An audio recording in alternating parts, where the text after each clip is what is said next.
Perceive how this question already creates a strange tightness in your chest. Is it worth spending all your money before the end of your life? Because deep down, this question isn't about money, it's about fear. It's about getting older. It's about imagining a future where you're still alive, breathing, thinking, but with no choices, no room, no way out. It's about that scene nobody likes to picture: you, older, more tired, maybe with less energy, looking back and wondering whether you did everything right or whether you messed up badly without even realizing it. Maybe you've heard someone say money was made to be spent, that there's no point saving it for the coffin, that life is now, that nobody knows about tomorrow. And at the same time, maybe you've heard the opposite, that if you don't save, you'll struggle, that people who don't think about the future pay for it, that aging without money is a silent sentence. And then you end up stuck in the middle of that crossfire, not knowing which side makes more sense for your real life, your real paycheck, your real fears. Because one thing is talking about this in theory. Another thing is living it with a limited income, bills every month, payments that never stop, and a constant feeling like you're always chasing, always behind, always with the impression that any small mistake can turn into a huge problem. And that's exactly where this question starts to feel heavier than it looks. Picture someone who worked their whole life, who was always afraid of coming up short, who always thought, what if something happens? Who gave up trips, small wants, simple experiences, everything just to save money. That person hits 50, 60, and looks at their bank account like it's a trophy, but at the same time feels this weird emptiness because they realize they traded moments that won't come back for numbers that just sit there. Now picture the opposite. Someone who always thought life is short, who spent, who lived, who took advantage of every opportunity, who never worried much about tomorrow, and then one day wakes up afraid of getting old, afraid of not being able to work, afraid of depending on other people, afraid of being a burden. See how neither story feels comfortable. Neither brings peace. And that happens because the problem isn't just spending everything, and it isn't just saving everything. The problem is the way most people think about money throughout life. We learn early on to treat money like an end goal, something that must be accumulated or consumed, but almost nobody learns to treat money as what it really is in practice, a regulator of anxiety. That's why this question hits so hard, because deep down you don't want to know whether it's worth spending everything or saving everything. You want to know how to live without this constant feeling of fear about the future and guilt about the present. You want to know whether there's a way to not reach the end of your life thinking, I should have lived more, or I should have prepared better. And before any answer, it's important to face an uncomfortable truth that almost nobody says out loud. Most people won't spend all their money before the end of their life because most people never had real extra money to begin with. What exists is an illusion, the illusion that at some point everything will work out, that at some point your paycheck will finally stretch, that at some point you'll be able to choose. But for a lot of people, that moment never comes in, time passes anyway. Meanwhile, what's left is anxiety. That feeling that you're always halfway there, never safe enough to relax, never calm enough to spend without guilt. When you spend, you feel fear. When you save, you feel frustration. When you look ahead, you feel uncertainty. When you look back, you feel preemptive regret. And maybe you're already living that right now, even if you're young, even if you're at the beginning of adult life. Maybe you've thought, if I spend now, I might regret it later. And at the same time, if I don't spend now, maybe I'll never live this.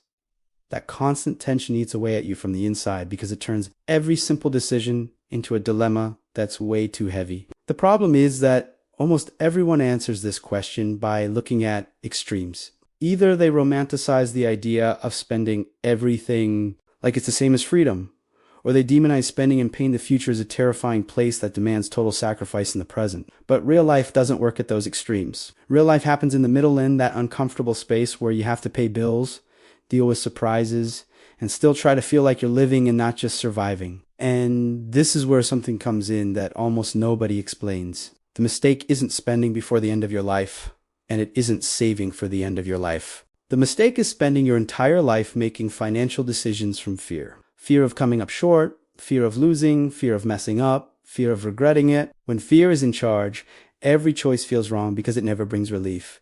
It just swaps one kind of anxiety for another. Maybe you've noticed that when you have nothing saved, you live afraid of any surprise. When you start saving a little, instead of feeling better, you start feeling even more fear because now there's something to lose. You look at that amount and think of everything that could go wrong. An illness, a layoff, a family problem. Money stops being security and turns into stored up tension. That's how a lot of people develop an unhealthy relationship with money without realizing it. They either become someone who doesn't spend anything even when they could always, postponing life, always saying later, or they become someone who burns through everything too fast, not because they want to enjoy it, but because they can't stand the psychological weight of having something sitting there constantly reminding them the future is uncertain. And then the question comes back even stronger.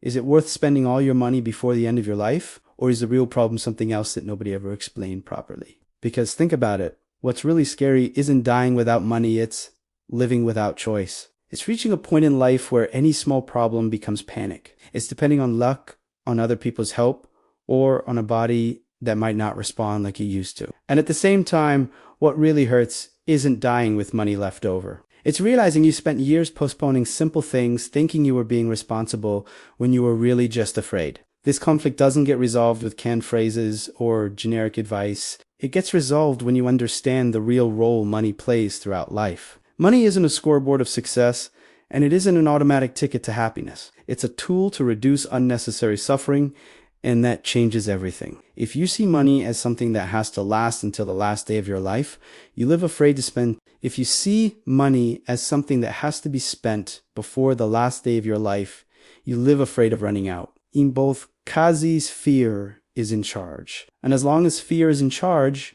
you never feel peace. There's a point almost nobody talks about, but it completely changes this discussion. The goal isn't to spend everything or save everything. The goal is to reach a moment in life where money stops being the center of your emotional decisions. A moment when an unexpected expense doesn't destroy your sleep, and a simple desire doesn't create instant guilt. But to get there, you can't think only about the end of life. You have to look at how you deal with money today, at the small decisions that repeat every month and shape your relationship with the future without you noticing. Because the end of life doesn't show up all at once. It's built little by little through daily choices that seem insignificant. Maybe today you're nowhere near spending everything or saving enough. Maybe you're just tired. Tired of thinking about money all the time. Tired of feeling like you're never doing enough. Tired of carrying a mental weight that doesn't show up on your bank statement, but shows up in your body, your mood, your patience, and the way you see the future. And if that's your case, this question isn't philosophical, it's urgent. Because continuing to live in this constant state of tension has a cost that's way too high, even if you can't see it yet. The cost is your clarity, your peace of mind, and your ability to make good decisions when it really matters. So before answering whether it's worth spending all your money before the end of your life, you have to understand why this question exists inside you. What exactly are you afraid of, losing the future or the present? And are you trying to choose between two different fears, thinking one of them will disappear if you pick the right one? In the next section, we're going to go deeper. We'll talk about the silent mistakes people make throughout life, thinking they're being responsible or free, when in practice they're just reacting to fear. And most importantly, we'll understand why many people reach the middle of life more anxious than when they had nothing saved, even though they think they did everything right. There's a silent mistake that follows a lot of people for decades, and almost nobody notices while it's happening. It's the mistake of thinking financial responsibility is the same thing as constant suffering. The person believes that to be doing the right thing, they need to feel tense, worried, always on alert. If at any point they relax, spend a little more by something non-essential. Guilt shows up immediate if they committed a financial sin. That guilt becomes a kind of internal proof that they're responsible. If it hurts, it must be right. The problem is that this logic creates a permanent state of vigilance. The person never truly feels safe. Even when they start saving some money, even when they can pay bills on time, even when theoretically they're better than before, because the mind wasn't trained to seek balance, it was trained to seek control. And total control doesn't exist. Then something curious happens at the beginning of adult life. When the person has nothing saved, they live in survival mode. Any surprise is scary. Any unplanned expense becomes a problem. But paradoxically, the anxiety is more diffuse. They know things are bad, but they're already used to it. It's familiar chaos, but when they start saving a little, they enter new territory. Now there's something to protect. Now there's a number that can go down, and fear becomes more concrete. A lot of people weren't ready for that stage. They thought saving money would automatically bring peace. But what comes first is the opposite. The fear of losing what they worked so hard to build. The feeling that any wrong decision could throw months of sacrifice into the trash. And that makes the person even more rigid, even more controlling, even more tense. That's when thoughts show up like, I can't mess up now. I can't slip. I can't spend. Life starts getting postponed. Small pleasures get cut not because the money won't allow it, but because the mind won't allow it. And time keeps passing. Meanwhile, on the other side, there are people who chose to always spend everything, but not because they have a well-resolved life philosophy, because they also live in fear. Fear of facing the future, fear of planning, fear of admitting they might need to give something up now to have more choice later. So they numb that fear with consumption. Every expense becomes a momentary distraction, a quick relief, but it soon turns back into worry again. And what's most cruel is that these two people, the one who saves everything out of fear and the one who spends everything out of fear, seem opposite, but emotionally they're very similar. Both are reacting. Neither's deciding with clarity. Neither feels real control over their financial life. That's why so many people reach 40, 50 years old completely mentally exhausted. It's not just work. It's not just the body. It's a mind that never rested. A mind that spent decades trying to predict the unpredictable, trying to protect itself from everything, trying to never make a mistake, or trying to never think at all. And then comes that strange feeling of injustice. The person looks back and thinks, I did everything right. I tried. I worked. I deprived myself. And I still don't feel calm. Or else I enjoyed life. I lived. I didn't tie myself down, but now I'm afraid I'm going to pay the price. In both cases, the feeling is being cornered. That's the point where the question about spending all your money before the end of your life starts to take on a different meaning. Because the real fear isn't money running out on the last day. It's money running out before your ability to manage, before your energy, before your health, before your autonomy. And at the same time, the fear is also reaching that point with a tired body and a head full of regrets for everything that was postponed unnecessarily. But almost nobody realizes there's a key moment in this story. A threshold, a point where your relationship with money can change completely, not because of some magic number, but because of a change in function. While money only serves to put out fires, your mind stays on high alert. While money only serves to be accumulated as a defense against a threatening future, your mind stays tense. But when money starts serving to create predictability, things change. Not total predictability, that doesn't exist, but enough predictability for the brain to leave panic mode. That's the point many people never reach because they quit too soon. Because halfway through, when they start saving a little and anxiety increases, they think they're doing something wrong. So they either go back to spending everything, or they harden even more and turn life into a minefield of deprivation. But that discomfort in the middle is temporary. It's like an internal adjustment. It's the brain learning to deal with something new, learning that now there's some breathing room. But if the person doesn't understand that, they interpret the increase in anxiety as a sign of failure, when it's actually a sign of transition. That's exactly why so many people say, saving money only made me more anxious. Not because saving is bad, but because they saved without changing the way they think. They kept making decisions from fear, just with bigger numbers involved. And here's a fundamental point. Money only starts bringing peace when it stops being seen as something fragile that can disappear at any moment and starts being seen as a system. Something comes in, something goes out, something replenishes. As long as you see money like a glass of water that could spill at any second, you drink in desperation. When you start seeing it like a controllable faucet, the relationship changes. But almost nobody was taught how to build that. Most people only learned extremes. Either save everything and suffer now, or spend everything and figure it out later. And real life keeps happening in the middle. Demanding decisions nobody ever taught you how to make. That's why when someone asks if it's worth spending all their money before the end of their life, what they're really asking is there a way to live without this constant weight? Is there a way to age without panic and without regret? Is there a way to not turn money into the villain or the savior? The answer isn't at the end of life. It's much earlier. It's in the way you structure your financial life so it works for you emotionally, not against you. It's in creating mental space, margin, breathing room, not to show off, not to overdo it, but to breathe.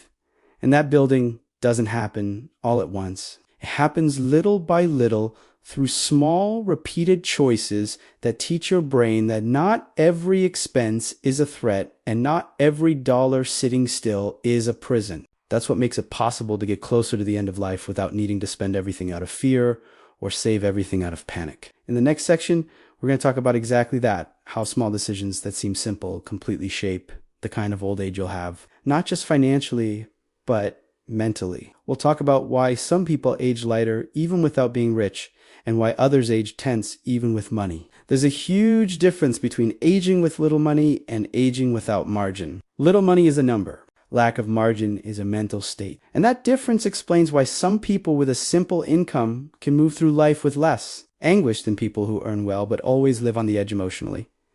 Margin isn't luxury. Margin is when a problem shows up and it doesn't take over your entire mind. It's when something breaks, an expense pops up, income fluctuates, and it doesn't instantly become despair. Margin is when you can think. And thinking in hard moments is worth more than any exact number in your account. The big mistake is believing this margin only exists for the end of life if it's something you can only access later when you're already old. That makes a lot of people accept living for decades in psychological tightness, thinking they're repaying a necessary price. But the price isn't only financial, it's emotional. And it charges high interest. When you spend many years living in indoor now so you can live later mode, your brain learns that life is always waiting, always postponing, always not yet. And even when money starts improving, your mind doesn't catch up. It stays on alert. It keeps expecting the next threat. That's why some people reach a point where they could relax a little, but they can't. They can't spend without guilt. They can't enjoy without anxiety. They can't even feel proud of what they built. Because money was never integrated into life as something functional only, as something defensive. Then comes the final trap, when the person realizes time went by too fast, that their body doesn't respond like it used to, that certain experiences no longer make sense. The urge to spend everything appears, not from genuine pleasure, but as an attempt at compensation, an attempt to tell themselves, at least now I'm going to live. But living under that impulse doesn't bring peace either. It brings urgency. It brings fear of running out of time. See how spending everything before the end of your life, in that case, isn't freedom? It's a late reaction. It's the other extreme of the same mistake. First, the person holds too tightly.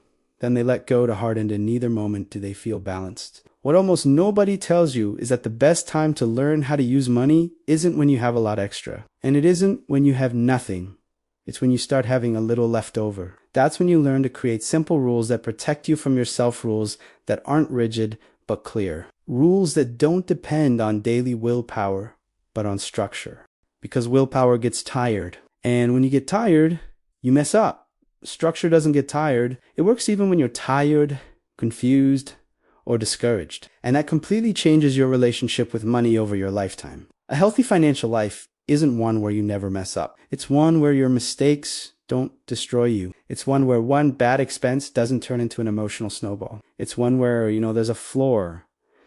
And that floor doesn't have to be huge. It just has to exist. That's why thinking only about the end of life is a trap. Because what determines whether you'll get there in peace or panic is the relationship you built long before. If you spend decades treating money like an enemy, it won't become a friend at the end. If you spent decades using money to run from feelings, it won't become a solution at the end. So the right question isn't whether it's worth spending all your money before the end of your life. The right question is, are you building a life where money gives you choices along the way, or are you just pushing hard decisions forward? Because spending everything before you die would only make sense in a scenario where you had absolute clarity, absolute predictability, and absolute awareness of every stage of your life, and that doesn't exist.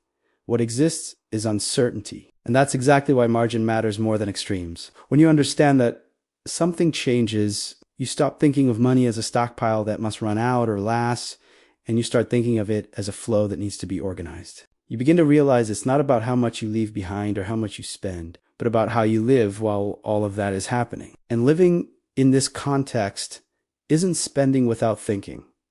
It's spending knowing why you're spending. It's saving knowing what you're saving for. It's not punishing yourself for human choices and not fooling yourself with fantasies of total control. In the next section, we're going to talk about something that bothers a lot of people. Why some simple lower income people seem calmer about the future than people who earn well. And no, it's not because they don't think, it's because consciously or unconsciously, they built something many people never build. Have you noticed how there are people who earn little, live simply, but seem to handle the future better than people who earn more? It's not that they don't feel fear. It's not that they're reckless. It's that somehow they didn't put money at the center of everything. They organized life, so money takes up the space it should take and no more than that. These people, often without realizing it, created routines, habits, and limits that prevent emotional collapse. They know how far they can go. They know when they need to stop. They know they can't do everything, but they also don't live punishing themselves for it. There's a quiet acceptance of reality, and that takes a massive weight off the mind. People who earn more, paradoxically, usually live under more pressure, because when income goes up, expectations go up too. Lifestyle grows, commitments increase, comparison gets more intense, and without noticing, the person builds a fragile structure where any drop hurts a lot. That's why money alone never solves anxiety. If it did, you just have to earn more, and that would be it. But, it doesn't work like that. Anxiety changes shape, changes target, but it stays there. Sometimes it even gets worse, because now the fear is losing something that didn't even exist before. And this is where an essential point comes in.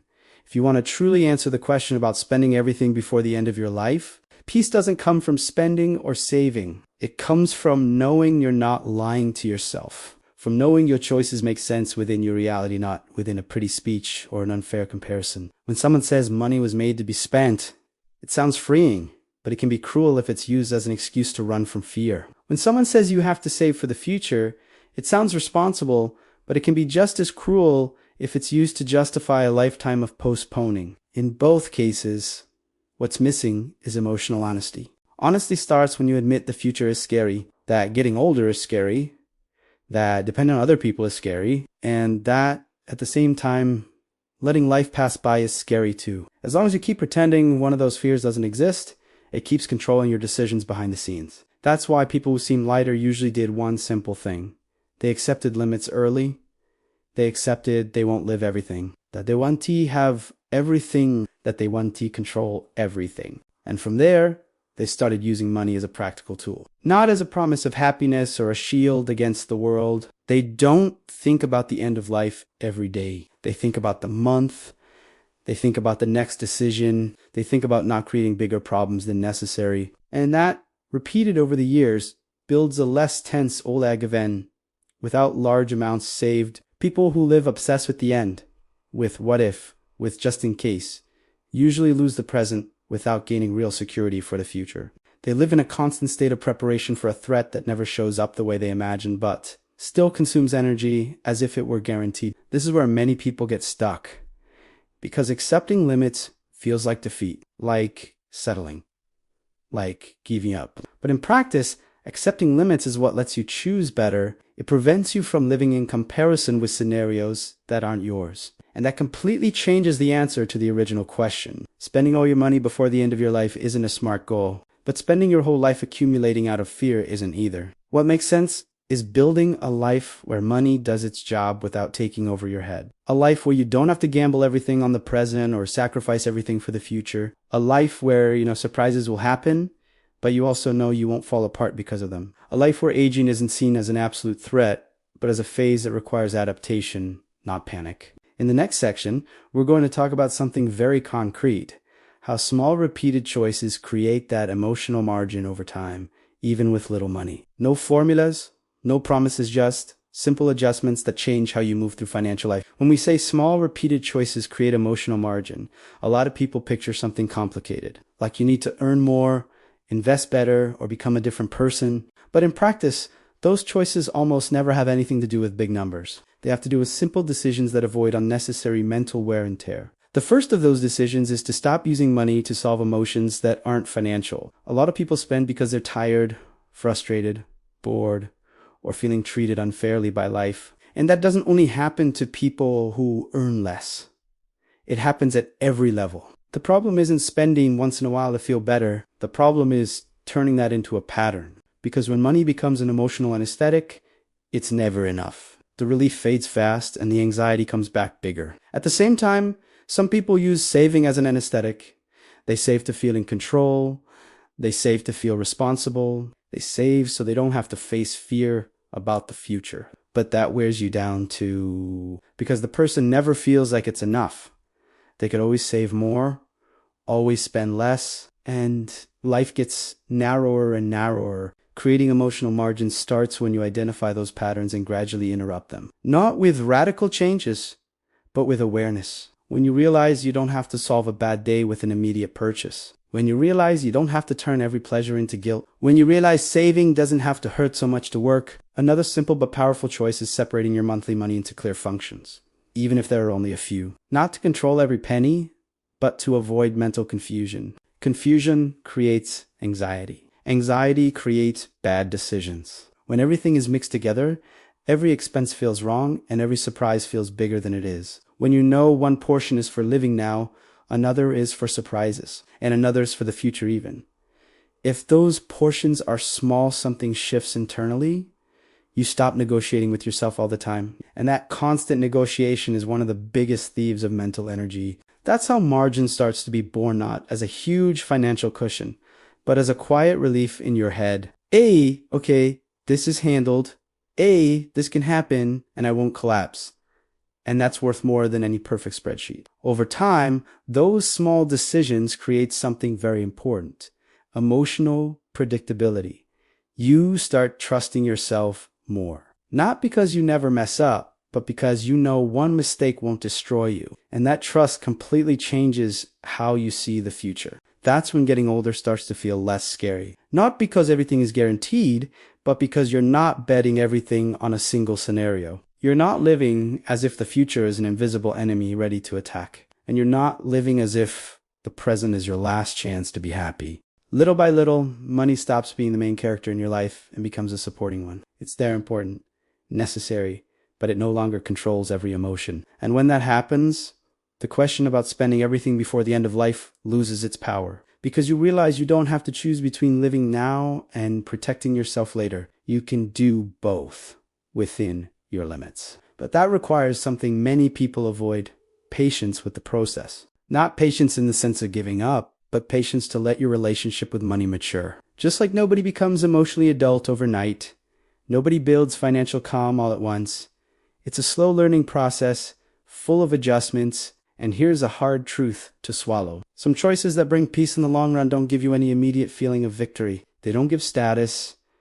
They don't give excitement. They just remove a little weight from your head in a world addicted to fast stimulation that feels like nothing. But that's exactly what supports a less anxious life. When you get closer to the end of life with that foundation, the issue isn't whether you'll spend everything or not. The issue is that you're not desperate to spend and you're not desperate to hold. You can look at money as something functional, something that serves your life, not the other way around. And that's where the biggest difference is. People who reach the end of life in peace aren't the ones who got everything right in the R&T, the ones who were lucky all the time. They're the ones who built an honest relationship with money, who didn't lie to themselves for decades, who didn't live running away or punishing themselves. In the next section, we're going to talk about the most dangerous moment in this journey. The moment when a lot of people sabotage themselves thinking they're finally free. We're going to talk about the risk of "now I deserve it" and how that can destroy years of building if it isn't understood the right way. There's a moment in someone's financial path where they feel something dangerous. Relief mixed with exhaustion. They look back and think, "I've suffered enough. I've deprived myself enough. Now I deserve it." And attention, this thought isn't wrong. The problem isn't believing you deserve to live better. The problem is using that feeling as a justification to abandon any structure that was working. This is where years of quiet effort disappeared without noise, without an explosion, without a big mistake. They disappear through constant small concessions. One expense here, another there. A lifestyle that creeps up without you noticing. Commitments that seem small but add up. None of it feels serious on its own. The problem is the total. The person doesn't feel like they're sabotaging themselves. On the contrary, they feel like they're freeing themselves. After so much restraint, any limit starts to feel like oppression. Any break feels unfair. And money, which used to be seen as protection, starts being seen as overdue reward. But your body changes, your energy changes, time changes, and money doesn't care about the story you tell yourself. It responds to structure. When structure dissolves, risk returns even if the income is still there. At that point, many people enter a kind of comfortable denial. They don't spend everything at once. They spend too slowly to notice the impact. And because they can still pay the bills, they believe everything is under control. But the control isn't there anymore. It just hasn't been tested yet. That's one reason so many people end up older with a strange feeling of betrayal by their own story. But I did everything right. You did for a while, then you got tired. And getting tired is human. The mistake isn't getting tired. The mistake is not adapting the structure to your exhaustion. A mature financial life isn't one that demands rigid discipline until your last day. That's unrealistic. It has to work when you're tired, unmotivated, confused, or emotionally shaken. If everything depends on willpower, it breaks eventually. That's why people who age better financially aren't the most rigid there, the most adaptable. They adjust the pace. They reduce conscious effort. They create simple systems that keep working even when their mind doesn't want to think as much. And that circles straight back to the original question. Spending all your money before the end of your life is almost never a clear-headed decision. It's usually a late reaction to years of repression, fear, or postponement. Just like saving too much is almost never pure prudence. It's usually fear disguised as responsibility. When you understand that, you realize true financial maturity ISNTing extremis. But in continuity and being able to move through the stages of life without having to destroy what came before to justify what comes next. There's a very specific calm that shows up when you know you're not lying to yourself. When you look at your financial life and think, this makes sense for who I am today. Not for who you wanted to be. Not for who they told you you should be, but for who you truly are with your limits, fears, and desires. That calm doesn't remove uncertainty about the future. Nothing does, but it removes panic. And without panic, you decide better. Without panic, you don't have to gamble everything on the present or on the future. That's how the question loses its weight. Because you don't need to spend everything before the end of your life to feel alive, and you don't need to save everything to feel safe. You need to build a life where money isn't the judge of your choices, but quiet support. And when that happens, something curious shows up. You stop thinking so much about the end. You stop doing imaginary math about how long it'll last. You stop living like you're always too late or too early. You start living at the pace that's possible, and over the long run, that's worth more than any perfect strategy. Now, in the next chapters, we're going to enter the final part of this reflection. We're going to talk about what really matters to leave behind because it isn't only money. We're going to talk about the kind of old age that's born from today's decisions, even if you're still far from it. And we'll close this conversation with something very simple, but very powerful that can change how you think about money from now on. When people talk about leaving something behind, almost everyone immediately thinks of an inheritance, assets, numbers. But the truth is, most people aren't remembered for their bank balance. They're remembered for the emotional climate they carried for us, how they dealt with problems, for the calm or tension they spread around them. And that has everything to do with money, even if it doesn't seem like it. Someone who spent their whole life at war with money usually grows old at war with the world, always distrustful, always afraid, always expecting the worst. Not because they're bad, but because they trained their brain that way for decades. Every decision was made under threat. Every expense was a risk. Every surprise was experienced like a catastrophe. The body ages, but the mind stays on alert. On the other side, there are people who spent their whole life running from any planning, living in constant improvisation, avoiding looking ahead. That person can seem light for a while, but carries a silent anguish that grows with age. Because the more time passes, the less room there is for error. And improvisation, which used to feel like freedom, starts to feel like danger. Neither of those scenarios is desirable, and neither comes from one big wrong decision. They come from small, repeated choices almost automatically made without reflection over the years. That's why what you're building today matters so much, even if it feels too small to make a difference. The way you handle an unexpected expense today is a rehearsal for how you'll handle bigger problems in the future. The way you blame yourself today is a rehearsal for how you'll treat yourself when you're more vulnerable. The way you organize or disorganize your financial life today is daily training for your mind. At the end of life, what weighs on you isn't, I spent too much or I saved too much. What weighs on you is I lived at peace with myself or I lived in constant conflict. And that conflict almost always had money as the backdrop. There's an exhausted kind of old age that doesn't come from years, it comes from accumulated mental exhaustion, from years and years of overthinking over. And there's a lighter old age that it doesn't come from wealth, it comes from acceptance. Acceptance of limits, possible choices, imperfections. When you build a more honest relationship with money, something very important happens.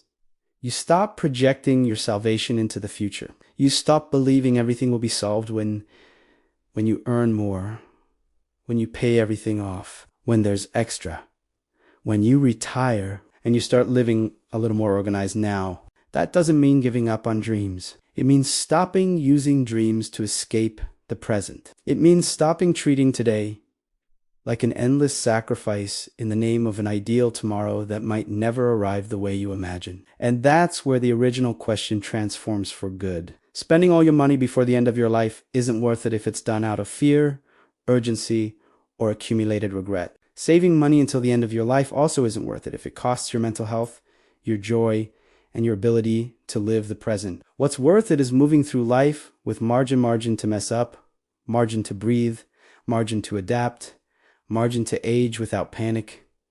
That margin doesn't appear suddenly. It's built when you decide money will no longer be an emotional battlefield. When you stop punishing yourself for being human, when you understand there's no perfect decision, only conscious decisions within your reality. And maybe if you made it this far, you've already realized this conversation was never about spending everything or saving everything. It was about stopping life at the extremes.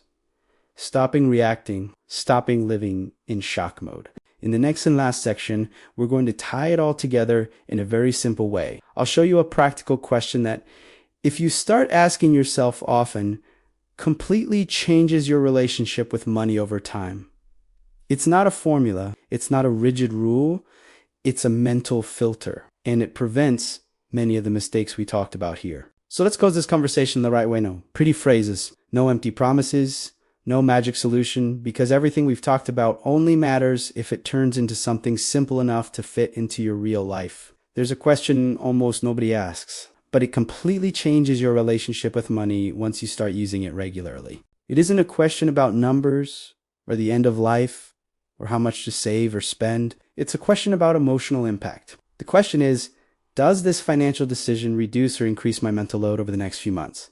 That's it. Because once you start filtering your decisions through that lens, a lot becomes clear without effort. Some expenses feel like pleasure, but increase your mental load afterward because they come with guilt, tightness, or fear. Some expenses seem small, but reduce your mental load because they prevent problems, fatigue, or wear and tear. And some money saved brings peace, while some money saved only brings anxiety. That question takes money out of fantasy and brings it into practical life. It stops you from spending just to escape the present, and it stops you from saving just to escape the future. It forces you to face now and later at the same time, without dramatizing either. When you start thinking like this, something interesting happens. You stop asking whether it's worth spending everything before the end of your life because you realize that was never the real decision. The real decision has always been, how can I live today without creating a bigger problem tomorrow? And that decision isn't made once. It's made every month, every year, in different stages of life. What makes sense at 20 isn't the same as what makes sense at 50. What makes sense when you have energy isn't the same as what makes sense when you're exhausted. And that's okay. The mistake is thinking there's a definitive answer, that there's a perfect plan, that there's a right way, that once you discover it, you'll never mess up again. That doesn't exist. What exists is constant adjustment. People who reach the end of life calmer aren't the ones who got everything right. They're the ones who adjusted early. They adjusted expectations. They adjusted lifestyle. They adjusted pace. They adjusted how they treated themselves when they made mistakes. They didn't live betting everything on the present or sacrificing everything for the future. They lived building margin to age, margin to get sick, margin to change their mind, margin to live without having to explain themselves all the time. And that margin starts now, even if you're far from the end of life. It starts when you stop using money as a whip or an anesthetic. It starts when you understand that financial peace isn't having no problems, it's having the mental space to deal with them. If you've made it this far, this question has probably been bothering you for a while. Maybe you're afraid of saving too much and regretting it. Maybe you're afraid of spending too much and paying the price later. Maybe you're tired of thinking about it alone, because almost nobody talks about the emotional side of money. And if there's one thing I want to be crystal clear at the end of this script, it's this. You're not wrong for feeling this doubt. This doubt is a sign of awareness. The problem isn't the doubt. The problem is living on autopilot out of fear of facing it. Money wasn't made to run out before life, and it wasn't made to last beyond it at any cost. Money was made to support a possible life within the reality you have, with the least unnecessary suffering possible. If this video helped you organize your thoughts, ease some of that inner tension, hit like, because that helps the channel a lot to keep bringing this kind of conversation that almost nobody has. Subscribe so you don't miss the next videos, because here we talk about money the way it's actually lived, not the pretty internet version. And now I want to hear from you. If you made it to the end, comment the word money down below.